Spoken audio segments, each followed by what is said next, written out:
My mum first kind of had some symptoms in like 2020, kind of going through the COVID kind of era.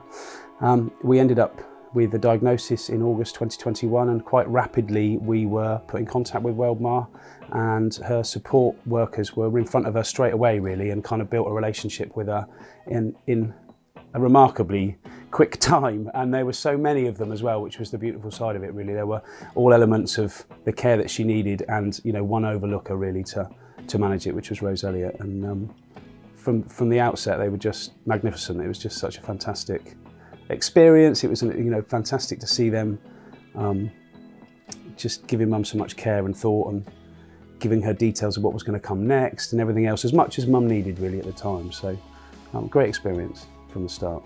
Well, I mean, straight away Rose was at Mum's, in front of Mum, detailing what did Mum want to know, what things didn't she want to know, what elements could they help with in the respect of sort of care and funding and equipment that was required. I mean, it was overarching. It was everything that was required was provided by Weldmar. It's hard because there was so much given, but they were just always available on the end of the phone, always available on the end of an email, and for Mum and I that was just the most, it was what was needed at the time, if I'm honest. At first we were obviously in kind of a bit of shock, and it wasn't really, you didn't realise the value of it at first, I don't think, until you kind of got further down the road and you realised that all these things had been set into motion much earlier than we needed them necessarily.